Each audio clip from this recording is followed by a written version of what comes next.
The moment someone treats your loyalty like it's invisible is the moment they begin losing everything they thought they owned. The crystal chandeliers of the Blackwood Grand Ballroom scattered warm golden light across polished marble floors while the city's most influential business leaders exchanged quiet laughter beneath the sound of a live string quartet. Every champagne glass reflected success, every tailored suit whispered power, and every camera waited for the billionaire whose company had just broken another record on Wall Street. Ethan Blackwood stood near the center of the room in a perfectly fitted black tuxedo, accepting congratulations with the calm confidence of a man who believed he had earned every inch of his empire. Just a few feet away, Charlotte Blackwood adjusted the sleeve of her elegant navy evening gown and watched the guests with a gentle smile that barely reached her eyes.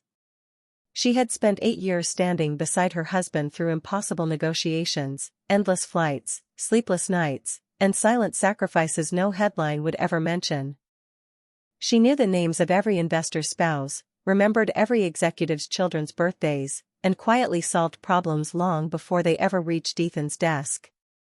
Tonight marked the company's 20th anniversary, yet she felt strangely like a guest at someone else's celebration.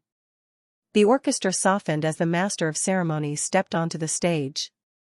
"Ladies and gentlemen, please welcome Mr. Ethan Blackwood and his beautiful wife." Applause rolled through the ballroom. Charlotte took a slow breath and stepped forward, expecting to join her husband beneath the spotlight as she had so many times before. Then another voice floated across the room. "Ethan." Vanessa Cole appeared in a shimmering silver dress, smiling as though every camera had been waiting only for her arrival. Ethan turned immediately. Without looking behind him, he reached out, brushed Charlotte gently but unmistakably aside, and offered his arm to Vanessa instead. It lasted only a second. No shouting. No scene. Just one effortless motion that quietly announced to hundreds of watching eyes exactly where Charlotte now belonged. Conversation stopped. Camera flashes erupted. Several executives exchanged uncomfortable glances before pretending not to notice. Charlotte remained perfectly still, her fingers relaxing around the small velvet program she had been holding all evening. Across the ballroom, an older board member lowered his gaze while Ethan escorted Vanessa toward the stage, smiling for photographs as if nothing unusual had happened. The applause resumed, thinner now, filled with polite obligation rather than genuine celebration. Charlotte looked at the marble floor, then toward the towering windows overlooking Manhattan's glittering skyline. The city beyond the glass sparkled with millions of lights, each one reminding her how easily people confused visibility with value. She lifted her chin, smoothed an invisible wrinkle from her sleeve, and allowed the faintest smile to return. It wasn't the smile of a defeated woman. It was the quiet expression of someone who had just reached complete clarity. While Ethan thanked investors and praised loyalty into the microphone, Charlotte turned away from the stage and walked calmly toward the ballroom doors. Her heels echoed softly across the marble, steady and unhurried, unnoticed by the man she had once believed would always notice first. Just before reaching the exit, she paused for a single heartbeat, slipped off her wedding ring, closed it gently inside her hand, and whispered to herself with absolute calm, "You'll never have to push me aside again." Then she walked into the cool Manhattan night, unaware that the decision she had made in silence would soon unravel an empire built on the mistaken belief that the strongest foundation could never walk away. The cold spring air wrapped around Charlotte as she stepped onto the quiet Manhattan sidewalk, the sounds of laughter and music fading behind the heavy ballroom doors. A black town car waited at the curb, but instead of climbing inside, she slipped off her heels and stood still for a moment, feeling the cool stone beneath her feet. 8 years. That was how long she had spent believing that love sometimes meant standing in the background while someone else stood in the spotlight. Tonight had finally shown her the difference between being unseen and choosing to disappear. She opened her hand and looked at the simple wedding ring resting in her palm. It was not the diamond that caught her attention anymore. It was the faint scratch along the band from the day Ethan had dropped it during their tiny courthouse ceremony before either of them had become famous. She remembered laughing as they searched for it together across the polished floor, promising each other that no matter how successful life became, they would never stop being partners. The memory brought a quiet smile instead of tears. A taxi slowed beside her, but she gently waved it away and began walking through the glowing streets. Storefront windows reflected a woman who looked calm, composed, almost untouched by what had happened only minutes earlier. Yet inside, something irreversible had shifted. Her phone vibrated again and again. Messages poured in from charity board members, old friends, and even strangers who had witnessed the uncomfortable moment inside the ballroom. She ignored every notification except one. It came from Grace Mitchell, her longtime assistant at the Blackwood Family Foundation. The message was simple. "Are you all right?" Charlotte stared at the screen before typing only 3 words. "I am now." She slipped the phone back into her purse and continued walking until she reached a quiet neighborhood overlooking the Hudson River. The wind carried the scent of fresh rain as boats drifted beneath the city lights. It was here, years ago, that she had convinced a skeptical community leader to support Ethan's first public housing initiative. That single conversation had opened doors worth hundreds of millions of dollars, although Ethan had never known how the meeting had truly happened. She had always preferred letting his confidence grow instead of collecting credit. One memory led to another. The investor who changed his mind after she spent 2 hours listening to stories about his late wife. The international partner who signed because Charlotte had learned enough Italian to welcome his family personally. The crisis she quietly solved when a charity misunderstanding threatened the company's reputation. Ethan had believed he had simply been lucky. Charlotte had allowed him to believe it because seeing him succeed had once been enough. Across town, applause still echoed inside the ballroom while Ethan smiled for photographers beside Vanessa, completely unaware that his greatest advantage had already walked away. Charlotte reached her apartment building shortly before midnight. It was a modest brownstone she had purchased years earlier without telling anyone, calling it her little insurance policy against a future she hoped would never arrive. She unlocked the front door, placed her wedding ring inside a small wooden box beside an old photograph of 2 young dreamers with empty bank accounts and impossible ambitions, then closed the lid with quiet certainty. Tomorrow she would begin making phone calls. Not to seek revenge. Not to destroy anyone. Simply to stop holding together a world that no longer valued the hands that built it. Morning sunlight poured through the towering glass walls of Blackwood Global Headquarters, washing the executive floor in bright gold while employees hurried through another day that looked perfectly ordinary. Ethan stepped out of the elevator carrying the confidence that had followed him for years, offering quick greetings as assistants handed him folders filled with schedules, contracts, and financial reports. Everything appeared exactly as it always had. Yet beneath the polished routine, tiny cracks had already begun spreading through the foundation of the empire. His executive assistant, Daniel Mercer, approached with an uneasy expression rarely seen on his face. "Good morning, sir. There are a few unexpected cancellations you should know about." Ethan barely looked up. "Move them to next week." Daniel hesitated. "They are not asking to reschedule." They withdrew completely. Ethan stopped walking. "Which clients?" Daniel quietly listed 3 names, each representing partnerships worth tens of millions of dollars every year. Ethan frowned. None of them had ever shown signs of leaving. Did they explain why? Daniel shook his head. Only that their agreements no longer align with their future direction. Ethan dismissed the concern with a wave of his hand. Large companies lost contracts all the time. New opportunities always replaced old ones. That was business. He entered the boardroom where department leaders were already waiting. Before the meeting could begin, another executive cleared his throat. "The Emerson Foundation has suspended next month's charity gala." Ethan looked surprised. "We have supported them for 7 years. They specifically requested that Mrs. Blackwood's office contact them if she is available in the future." A brief silence settled over the room before someone quickly changed the subject. Throughout the morning the pattern continued. A European investor postponed negotiations indefinitely. A hospital expansion project requested a different representative. A university scholarship committee delayed signing renewal papers until further notice. None of the messages criticized Ethan. None mentioned Vanessa. They simply asked whether Charlotte would still be involved. For the first time, Ethan noticed how often her name quietly appeared in conversations he had never paid attention to before. During lunch he entered his private office and glanced toward the empty chair beside the window where Charlotte used to organize handwritten notes before every major meeting. The chair remained perfectly still. Even the fresh white orchids on the table had begun to wilt because no one had remembered to replace them. He pressed the intercom. "Daniel, where is Charlotte's schedule folder?" There was a pause before the answer came. "Mrs. Blackwood always kept that herself." Ethan searched the shelves anyway. Nothing. No color-coded notebooks. No carefully prepared briefing cards.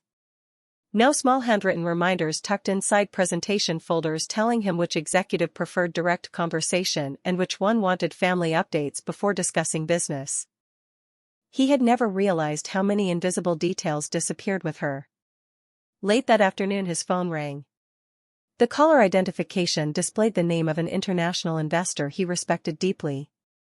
Ethan answered with confidence, expecting reassurance. Instead, the older man's calm voice carried unexpected disappointment. "Ethan, I have always admired your ambition. But I invested in people before I invested in numbers." Charlotte understood that. She remembered every promise ever made to my family. "Until she returns, I believe it is best for us to wait." The line went silent. Ethan lowered the phone slowly, staring through the office windows at the Manhattan skyline. For the first time since Charlotte walked away, he felt something unfamiliar settle over him. It was not fear of losing money. It was the unsettling realization that perhaps the strongest part of his empire had never been the man whose name stood on the building at all. The following week, Manhattan's social pages became filled with photographs of Ethan and Vanessa attending gallery openings, charity luncheons, and exclusive rooftop receptions. Vanessa smiled effortlessly beneath every camera flash, accepting compliments as though she had always belonged beside one of the country's most recognizable business leaders. She offered opinions during interviews, laughed confidently beside influential guests, and slowly began introducing herself as someone helping shape Blackwood Global's future. Ethan did not correct her. In fact, he often stood silently beside her, believing that projecting confidence would calm investors and quiet the rumors surrounding his marriage. Instead, each appearance created another invisible fracture. People applauded politely, yet conversations grew shorter the moment Ethan walked away. Invitations that once arrived months in advance quietly disappeared from his calendar. Even longtime supporters seemed strangely distant. Vanessa noticed none of it. She was too busy planning larger events, suggesting expensive rebranding campaigns, and replacing familiar faces with consultants who promised faster results. During one executive meeting she pointed toward a presentation and smiled. "You do not need all these old relationships anymore. Your company is too big to depend on personal connections." Several board members exchanged uncertain glances, but no one challenged her. Ethan nodded thoughtfully, convinced that modern business demanded bold changes. Across the city, Charlotte sat inside the bright studio of a small renovated warehouse overlooking the Hudson River. Sunlight streamed across unfinished paintings leaning against exposed brick walls while soft jazz drifted through the open windows. Grace Mitchell carried 2 cups of coffee across the room before placing a thick folder on the wooden table. "More requests came this morning," she said quietly. Charlotte looked up from a blank canvas. "From whom?" Grace opened the folder. Universities, children's hospitals, veterans organizations, neighborhood development groups, and community arts programs had all written asking whether Charlotte planned to continue her personal involvement. None of them mentioned Blackwood Global first. They mentioned her kindness, her reliability, and the promises she had personally made over the years. Charlotte read each letter carefully before setting them aside. "Answer every one of them," she said softly. "Tell them I will honor every commitment I made. They should never suffer because my personal life changed." Grace smiled, unsurprised. "That is exactly what I hoped you would say." Meanwhile, back at headquarters, another unexpected problem emerged. A respected nonprofit withdrew from a national partnership campaign after learning Charlotte would no longer oversee community outreach. Ethan called the organization's director himself. "Surely this can be resolved," he said. The woman answered gently. "Mr. Blackwood, your company has always written generous checks. Charlotte gave people something much harder to replace. She made them feel remembered." Ethan ended the call with more questions than answers. That evening he returned to the penthouse expecting the familiar warmth of home. Instead, silence greeted him. The dining room lights remained off. The bookshelf Charlotte had organized by subject now looked strangely incomplete. Fresh flowers no longer decorated the kitchen island. Even the grand piano near the windows gathered a thin layer of dust because no one had played it since she left. Vanessa arrived carrying designer shopping bags and enthusiastically described plans for an extravagant summer charity gala designed to improve public perception. Ethan listened without interrupting, but his eyes drifted toward the small wooden stand where Charlotte had once left handwritten notes reminding him to call his mother every Sunday afternoon. The stand was empty now. For reasons he could not fully explain, the emptiness unsettled him far more than another cancelled contract ever could, because for the first time he began wondering whether success built without genuine trust could survive once the quiet heart that sustained it had chosen to walk away. 3 weeks after Charlotte quietly left the penthouse, the first quarterly strategy meeting arrived with unusual tension hanging over the executive boardroom. Floor-to-ceiling windows overlooked the Manhattan skyline, but no one admired the view. Financial reports sat untouched while department heads exchanged uncertain glances, waiting for Ethan to begin. He entered carrying the same confidence he had always projected, yet even he could sense the room felt different. The familiar rhythm of preparation had disappeared. Presentation folders were missing important notes. Several international calls had been scheduled without considering time zone differences. Catering for visiting partners had overlooked dietary requests that Charlotte had somehow remembered every single year without anyone ever asking how. Tiny mistakes by themselves meant almost nothing. Together they painted a troubling picture. Daniel Mercer cleared his throat carefully. "Before we begin, there is one more update." Ethan looked up. "Go ahead." Daniel slid another folder across the polished conference table. 7 additional partnership reviews have been suspended since yesterday. Ethan opened the file, expecting to see disappointing numbers. Instead he found handwritten letters. They came from community leaders, hospital directors, university presidents, and nonprofit organizations. Every message carried the same respectful tone. None accused Blackwood Global of wrongdoing. None demanded money. They simply explained that the trust they had built existed through Charlotte's personal commitment, and until they understood her future plans, they preferred to pause rather than proceed. Ethan slowly lowered the papers. For years he had believed those relationships belonged to the company.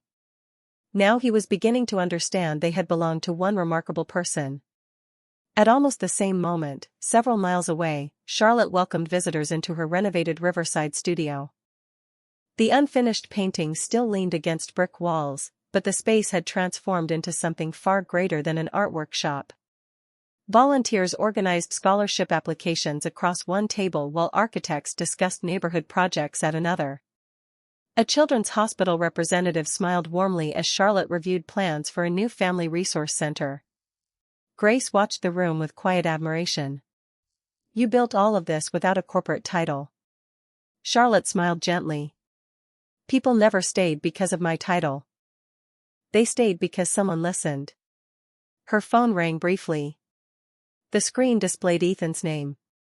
She looked at it for several seconds before pressing the silence button and placing the phone face down. She felt no anger.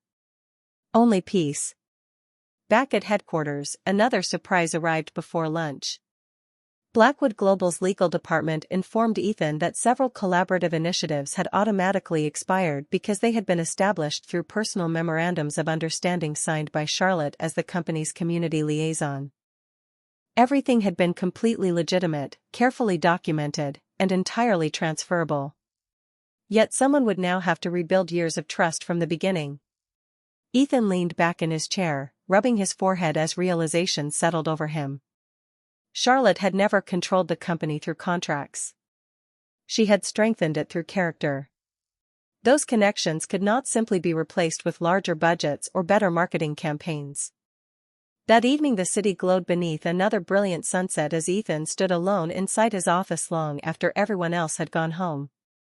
Across the room he noticed a framed photograph tucked behind several business awards.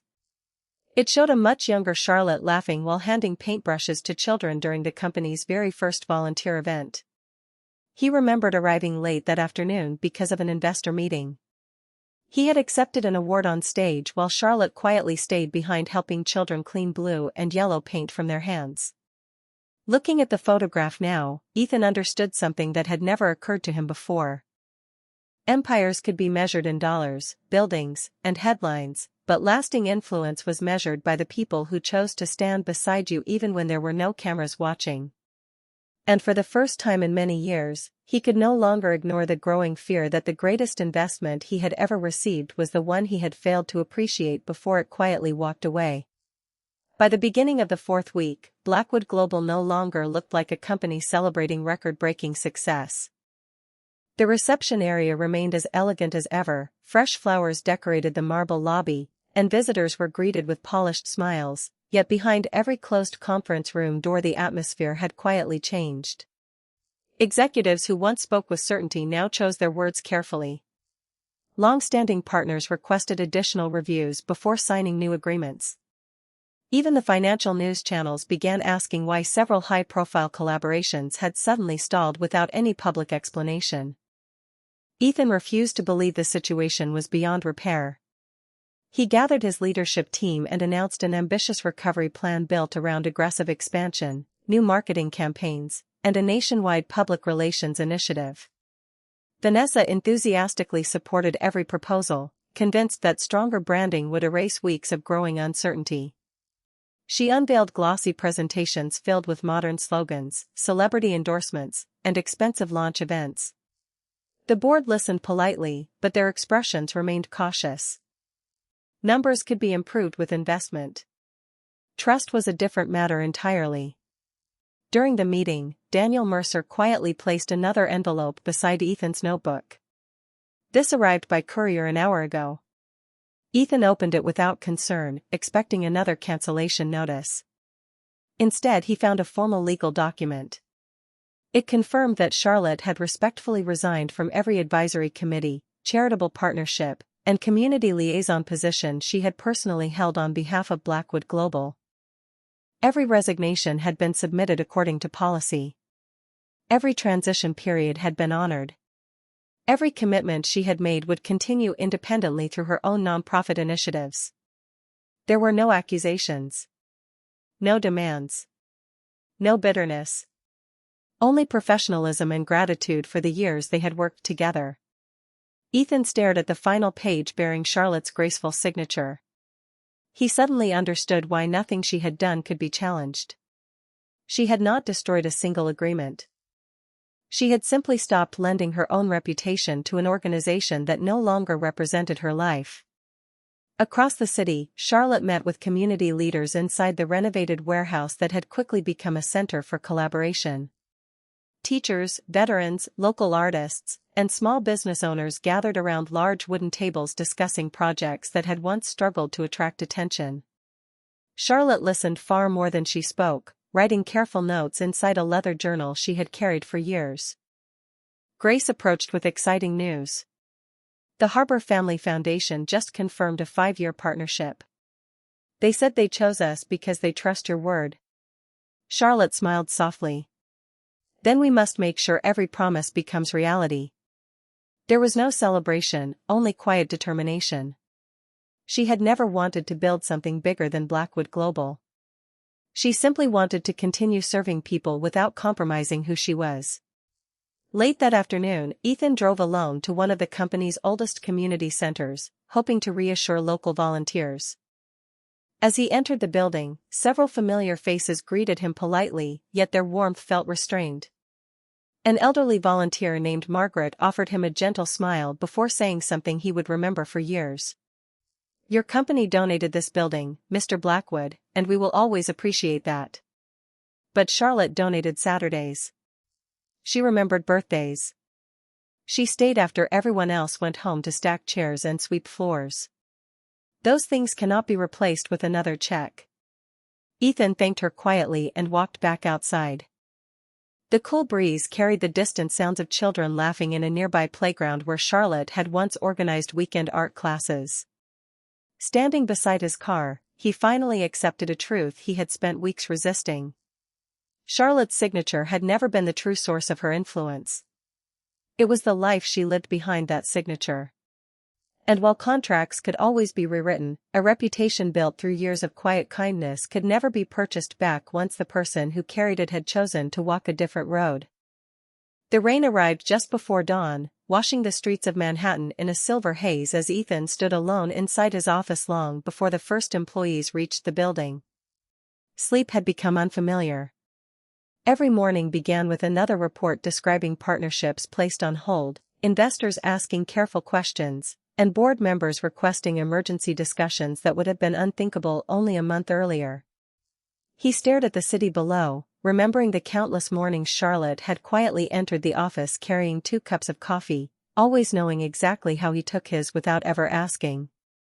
That simple routine had disappeared so gradually that he had never noticed its value until silence replaced it. Daniel Mercer knocked softly before entering with another stack of files. These came in overnight. Ethan nodded, expecting more disappointing numbers, but Daniel remained standing instead of leaving. There is something else you should see. He placed a worn leather notebook on the desk. Facilities found this while clearing storage. It belonged to Mrs. Blackwood. Ethan slowly opened the notebook.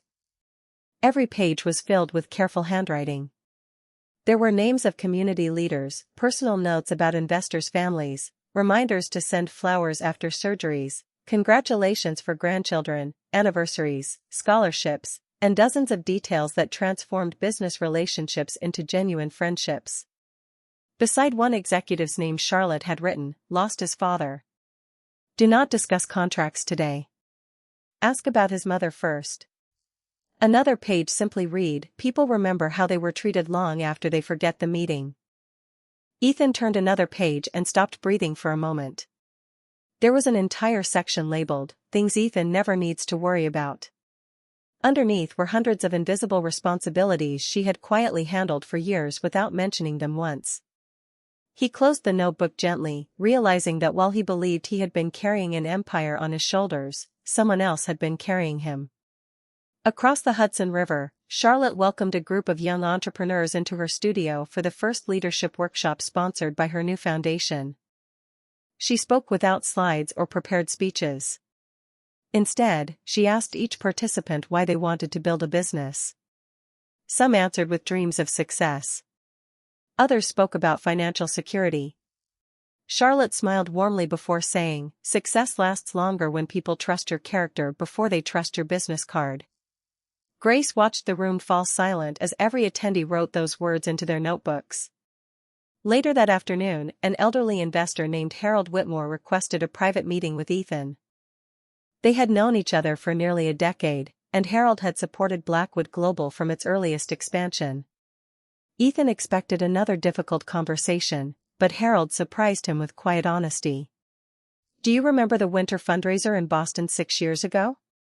Ethan searched his memory and shook his head. Harold smiled gently. "Neither did I until Charlotte reminded me every year by sending a handwritten Christmas card to my late wife's favorite charity. That was why I invested more money in your company. Not because of the presentation you gave. Because she showed me what kind of people I was trusting." Ethan lowered his eyes. Harold stood and placed a hand on his shoulder before leaving with one final sentence. "Do not mistake intelligence for wisdom, son. One builds companies. The other builds lives." After the office emptied that evening, Ethan returned to the leather notebook and carefully turned to the final page. Folded inside was a small handwritten list titled, "Dreams for Our Future." It included neighborhood libraries, scholarship programs, family shelters, and one final line that simply read, grow old together without forgetting why we started. Ethan remained perfectly still as the city lights flickered beyond the windows, finally understanding that the greatest fortune he had ever possessed had never been measured in dollars, buildings, or headlines. It had been measured in the quiet devotion of a woman who had loved both him and his dreams more faithfully than he had ever taken the time to understand. Autumn arrived quietly, painting the trees along the Hudson River with shades of amber and crimson as Charlotte unlocked the doors of her new Community Arts and Leadership Center before sunrise.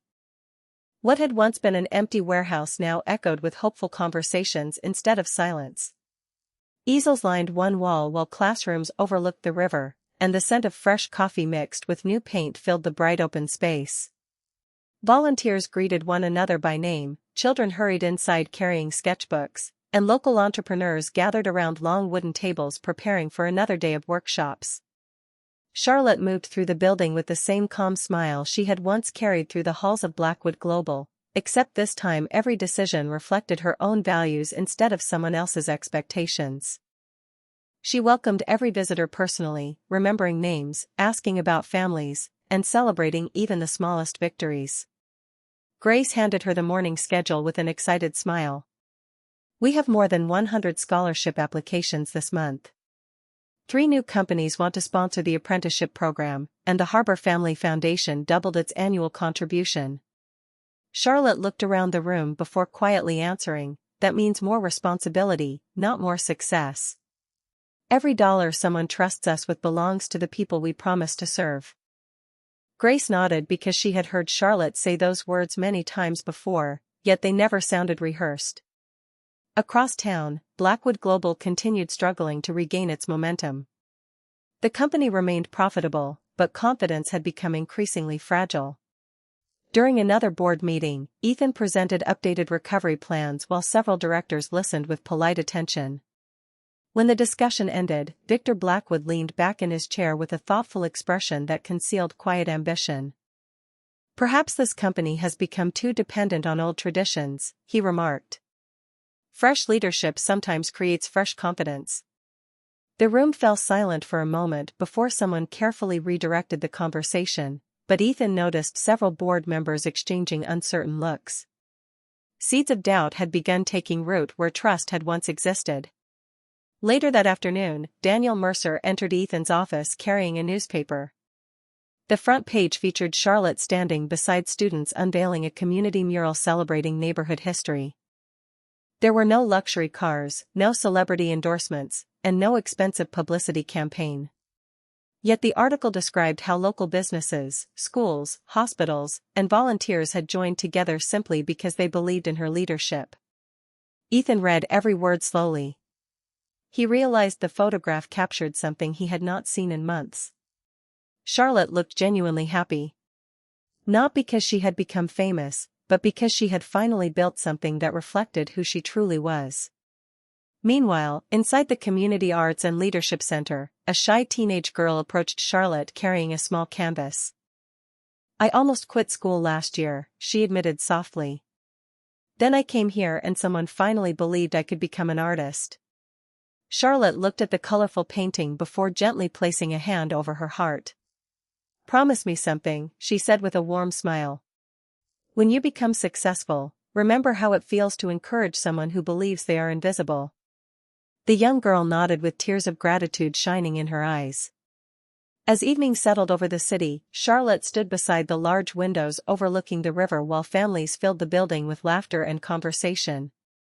For the first time in many years, she understood that she had not lost a life. She had found her own. And without realizing it, she had begun building something far stronger than an empire measured by market value. She was building a legacy measured by transformed lives, one quiet act of kindness at a time, while far across Manhattan, the man who once believed success could be managed through strategy alone was only beginning to understand the priceless difference between commanding respect and quietly earning it. The first snow of the season drifted gently across Manhattan, softening the city's sharp edges beneath a blanket of white as Blackwood Global prepared for its annual winter board retreat. Inside the Executive Conference Center, polished oak tables and glowing fireplaces created an atmosphere of tradition, Yet beneath the elegant surroundings uneasiness lingered like an approaching storm. Ethan had spent months trying to stabilize the company, but every success seemed to be followed by another unexpected setback. Revenue remained strong, yet confidence continued slipping through his fingers in ways no financial report could fully explain. Before the meeting began, Daniel Mercer quietly entered carrying several archival storage boxes recovered during the company's year-end records review. "These belong to Mrs. Blackwood," he said gently. "Legal asked whether they should be transferred to her foundation, but I thought you might want to see them first." Ethan opened the nearest box and found years of carefully organized correspondence.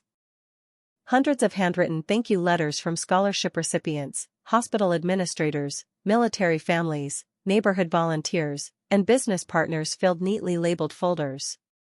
Tucked among them were copies of personal notes Charlotte had written after every major negotiation. They did not describe contracts or profits. Instead, they listed birthdays, illnesses, family milestones, favorite charities, and small acts of kindness that mattered to the people sitting across the table. Beneath one folder lay a confidential memorandum from 5 years earlier. Ethan recognized the date immediately. It had been the week Blackwood Global nearly lost its largest international expansion after a misunderstanding with a European investment group. He had always believed the crisis resolved itself after one successful presentation.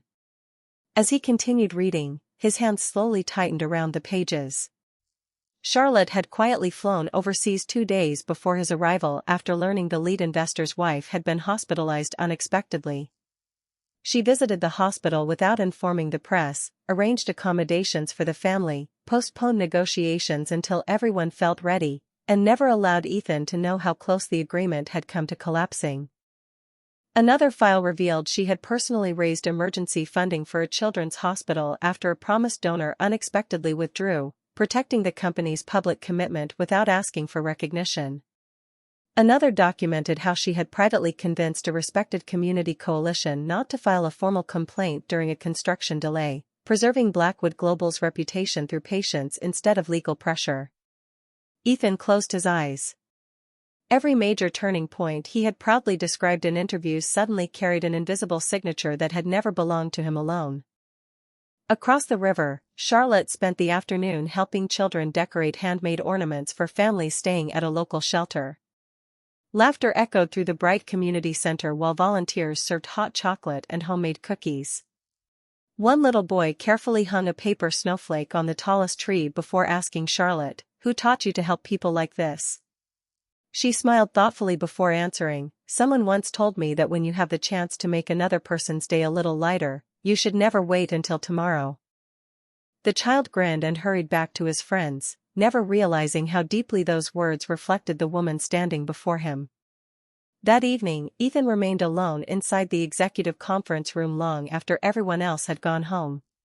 Snowflakes drifted silently beyond the windows while the stack of letters rested beside Charlotte's worn leather notebook. He finally understood that the greatest achievements of Blackwood Global had never been built by brilliant strategy alone.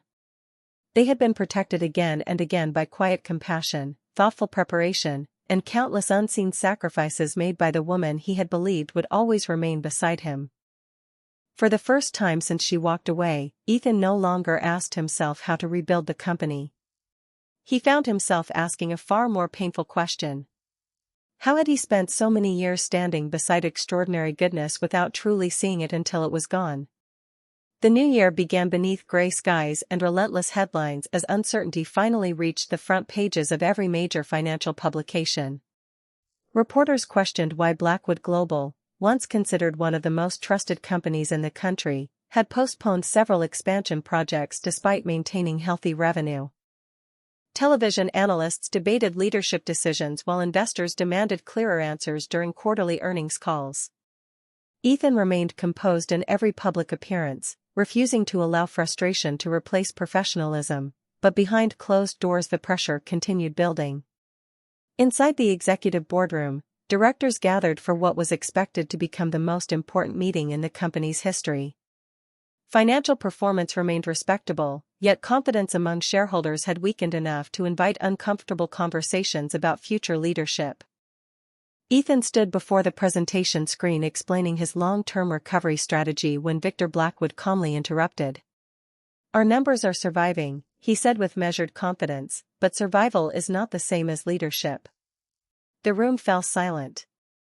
Victor slowly distributed several reports prepared by outside consultants recommending organizational restructuring.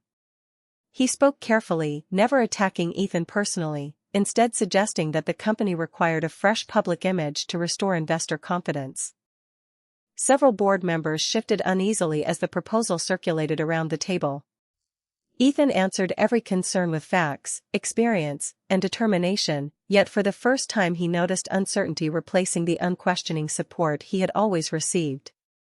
When the meeting ended, no decision had been made, but the atmosphere felt unmistakably different.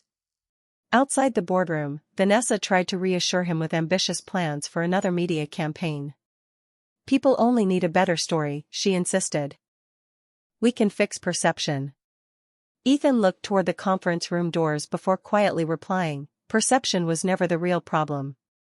Meanwhile, across the Hudson River, Charlotte spent the morning helping local business owners prepare for the opening of a community marketplace created through her foundation. Artists arranged handcrafted furniture beside family bakeries and neighborhood bookstores while musicians rehearsed for the weekend celebration. The event had grown far beyond anyone's expectations because volunteers, donors, and small businesses genuinely believed in the mission they were building together. Grace approached carrying a tablet displaying another article about Blackwood Global's internal struggles. "Everyone is asking whether you will comment," she said softly. Charlotte glanced at the screen before shaking her head. "No. Their challenges are not an opportunity for us. If people trust what we are doing, let our work speak instead of our opinions." Grace smiled because that answer sounded exactly like the woman she had admired for years. Later that afternoon, Ethan received an unexpected call from Harold Whitmore. The elderly investor's voice remained calm as always. "I have watched companies recover from financial crises many times," Harold said. "Recovering from a crisis of trust is much harder. It begins with honesty, not strategy." After the call ended, Ethan returned alone to the executive floor. Employees quietly gathered their belongings while winter sunlight faded beyond the windows. As he walked past Charlotte's former office, now standing empty except for a single bookshelf and the old wooden chair she had always used, he paused. He remembered how often she had stayed late preparing notes that allowed everyone else to succeed without ever expecting applause herself. Across the city, families filled Charlotte's community center with laughter as children displayed paintings celebrating hope, kindness, and second chances. Standing among them, she felt no satisfaction over Blackwood Global's struggles, only gratitude that she had finally discovered a purpose no board vote or newspaper headline could ever take away. At that very moment, Ethan quietly accepted another truth that had become impossible to ignore. Companies could survive difficult markets, changing economies, and fierce competition. But when gratitude disappeared from leadership, even the strongest empire became vulnerable to forces that no balance sheet could ever measure. The emergency board meeting was called before sunrise, and by 8 o'clock every seat around the long walnut table was filled. Outside, a cold February wind swept across Manhattan, rattling the windows high above the streets below, while inside the atmosphere felt even colder. Reporters had already gathered outside Blackwood Global headquarters after rumors spread that the board would vote on sweeping leadership changes. Ethan walked into the room carrying only a leather portfolio and Charlotte's worn notebook. He no longer entered meetings believing he had every answer. He entered determined to face whatever truth remained. Victor Blackwood stood confidently near the presentation screen, greeting directors with polished smiles before unveiling a detailed proposal that promised immediate restructuring, stronger investor confidence, and a dramatic shift in executive leadership. Every chart looked convincing. Every forecast sounded reassuring. Yet as Ethan quietly reviewed the documents, something unusual caught his attention. Several projected partnership commitments listed in Victor's presentation belonged to organizations that Charlotte had personally worked with for years. Ethan knew those groups had already declined similar offers. The numbers did not match reality. Daniel Mercer leaned closer and whispered, "Those letters of intent were never finalized." Ethan nodded slowly, saying nothing. Across the city, Charlotte welcomed volunteers preparing for another busy morning at the Community Arts and Leadership Center when Grace hurried toward her holding a tablet. "Something is happening at Blackwood Global," she said. "Several employees just contacted us. They are worried about layoffs if the restructuring moves forward." Charlotte looked toward the classrooms where children were painting murals beside retired veterans and college students. She remained silent for several moments before asking one question. "How many families depend on those jobs?" Grace answered quietly, "Thousands." Charlotte closed her eyes briefly. She had walked away from the company. She had accepted the end of her marriage. But innocent employees had never been part of that decision. "Schedule a meeting," she said calmly. "Not with the board. With the employee representatives first." By early afternoon, the board meeting had grown increasingly tense. Ethan finally stood and addressed the directors without using a single prepared slide. Instead, he placed Victor's proposal beside verified company records. One by one, inconsistencies emerged. Several projected agreements had been exaggerated. Community partnerships had been presented as guaranteed despite having no formal approval. Cost savings relied upon eliminating long-standing outreach programs that generated trust rather than immediate profit. The room became remarkably quiet. Victor defended every decision as optimistic planning, but confidence around the table had already begun shifting. Before anyone could continue the debate, Daniel entered carrying an envelope marked for immediate delivery. It contained a letter signed by representatives from hospitals, schools, neighborhood organizations, and employee volunteer groups. They expressed concern about the proposed restructuring, not because they opposed change, but because they feared losing the community relationships that had defined Blackwood Global for decades. At the bottom appeared one final sentence that left the room in complete silence. "We are willing to continue standing beside this company if it chooses once again to stand beside its people." Ethan recognized Charlotte's influence immediately, yet there was no signature from her anywhere on the page. She had not asked anyone to defend her. She had encouraged them to protect the employees instead. Standing before the board, Ethan understood the true meaning of leadership more clearly than ever before. Charlotte had not returned to save his reputation, restore his marriage, or prove anyone wrong. Without stepping into the building, she had chosen the welfare of thousands of families over every reason she might have had to walk away forever. And in that quiet act of grace, everyone inside the boardroom finally saw the difference between someone who builds power for themselves and someone who builds hope for everyone around them. Snow continued falling across Manhattan the following morning, covering sidewalks and rooftops in quiet white while news outlets praised Blackwood Global's decision to postpone the restructuring vote until every concern had been carefully reviewed. Inside headquarters, employees greeted one another with cautious optimism, relieved that their future had not been decided overnight. Ethan, however, felt no sense of victory. He knew the company had been given another chance, but he also understood that his own failures could not be erased by one responsible decision. Carrying only Charlotte's leather notebook, he left the office without an assistant, security team, or waiting cameras and drove across the Hudson River to the Community Arts and Leadership Center. The building buzzed with life as children painted murals, volunteers organized food donations, and local entrepreneurs discussed plans for spring neighborhood projects. Grace noticed Ethan first. Surprise crossed her face, but there was no hostility. She quietly approached Charlotte, who was helping a little girl choose colors for a painting of the New York skyline. Charlotte smiled warmly at the child before setting the paintbrush aside and walking toward the entrance. For several long moments neither of them spoke. The familiar silence no longer felt uncomfortable. It simply carried the weight of everything that had never been said. Ethan looked around the bright community center before meeting her eyes. "You saved thousands of jobs," he said softly. Charlotte shook her head. "I protected families. There is a difference." He nodded because he finally understood. "I spent months believing you were trying to prove me wrong." She offered a gentle smile. If I wanted revenge, I would have stayed close enough to enjoy watching everything fall apart. I left because I wanted peace. Those words settled heavily between them. Ethan lowered his eyes before speaking again. I have read your notebooks. I have read your letters. I know now that many of the moments I proudly called my greatest achievements only happened because you quietly carried burdens I never even noticed. Charlotte did not interrupt. She had waited a long time for him to discover those truths on his own. He slowly reached into his coat pocket and removed the simple wedding ring she had left behind months earlier. Resting it gently in his open palm, he said, "This belongs to you. I am not here to ask you to wear it again. I am here because I finally learned what it meant." Charlotte looked at the ring without touching it.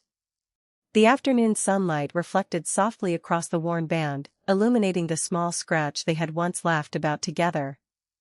Ethan's voice grew quieter. I loved building a successful company so much that I forgot to protect the person who helped me build a meaningful life. I cannot change what I did. I cannot ask you to forget it. But I needed to tell you that I was wrong, completely and entirely wrong. Charlotte's eyes glistened gently, not with anger or sorrow, but with compassion. She closed his fingers around the ring and spoke with calm certainty. Ethan, I forgave you long before you arrived today. Forgiveness gave me freedom. But forgiveness is not the same as returning to the life that broke my heart. A quiet breeze drifted through the open doorway as laughter echoed from the classrooms behind them. Ethan nodded slowly, accepting every word without argument. For the first time in his life, he realized that genuine love did not demand another chance. Genuine love accepted responsibility without expecting a reward. As he turned to leave, Charlotte called his name one final time. When he looked back, she smiled with the same quiet kindness that had always defined her. Become the man you believed you already were. The world still needs him. Ethan walked away carrying the ring in his pocket, understanding that while some promises could never be restored, the lessons born from losing them could still transform the rest of a person's life. 1 year later, spring returned to New York with warm sunshine reflecting across the Hudson River, filling the city with the quiet promise of new beginnings. Cherry blossoms lined the streets surrounding the Community Arts and Leadership Center, where hundreds of families gathered for the annual Day of Kindness Festival, an event that had grown from a neighborhood celebration into a citywide tradition. Children displayed paintings inspired by hope, local musicians performed on a small outdoor stage, and volunteers welcomed visitors from every corner of the community. At the entrance stood a simple bronze plaque engraved with a single sentence that had become the heart of the organization. The smallest act of kindness can become the strongest foundation for another person's future. Charlotte walked through the festival greeting familiar faces, laughing with children, thanking volunteers, and quietly celebrating the countless lives that had become connected through compassion instead of ambition. She no longer carried the invisible weight of proving her worth. She simply lived the purpose she had always believed in. Across the city, Blackwood Global had also changed. Under Ethan's leadership, the company had rebuilt its reputation one decision at a time. Executive bonuses were now tied to community investment and employee development alongside financial performance. Volunteer days became part of company culture. Local partnerships once considered secondary were restored with genuine commitment rather than publicity. Ethan rarely appeared in magazine interviews anymore. Instead, he spent time visiting schools, neighborhood programs, and community organizations, listening far more than he spoke. The transformation had been gradual, but those who worked beside him noticed the difference immediately. Success was no longer measured only by quarterly reports. It was measured by the lives touched along the way. Late that afternoon, Ethan quietly arrived at the festival without photographers, security escorts, or public announcements. He walked through the crowd unnoticed until he reached the community gallery inside the center. Hanging on the largest wall was a collection of paintings created by children who had received scholarships through Charlotte's foundation. At the center of the exhibition stood one familiar sketch framed beneath soft golden light. It was Charlotte's very first drawing of the old warehouse before it had become a place filled with hope. Beneath the sketch was a handwritten caption in her own careful handwriting. Every beautiful future begins with someone who chooses kindness before recognition. Ethan stood silently reading those words as memories of the past year settled gently into his heart. Charlotte noticed him from across the room and walked over with the same calm smile that had never disappeared despite everything they had experienced. Neither of them spoke about the past. They no longer needed to. Some conversations had already been completed by the lives they now lived. Ethan looked around the gallery before quietly saying, "You were right. Leadership begins long before anyone gives you a title." Charlotte smiled warmly. "And kindness keeps working long after people stop applauding." They stood together for a peaceful moment, watching children proudly explain their artwork to parents and grandparents. There was no bitterness between them. No unfinished argument. Only mutual respect born from painful lessons neither would ever forget. As the evening sun settled over the river, Ethan reached into his coat pocket and briefly touched the simple wedding ring he still carried, not as a symbol of what he hoped to reclaim, but as a daily reminder of the woman who had forever changed the way he measured success. Charlotte turned back toward the crowd, where another little girl excitedly waved for her attention. She smiled, walked forward without hesitation, and knelt beside the child to admire a colorful painting filled with bright blue skies and open hands reaching toward one another. Watching from a distance, Ethan quietly smiled as well, finally understanding that the greatest fortunes in life were never built by power alone. They were built by gratitude, humility, and the courage to value the people who stand beside you before life teaches you what they were truly worth.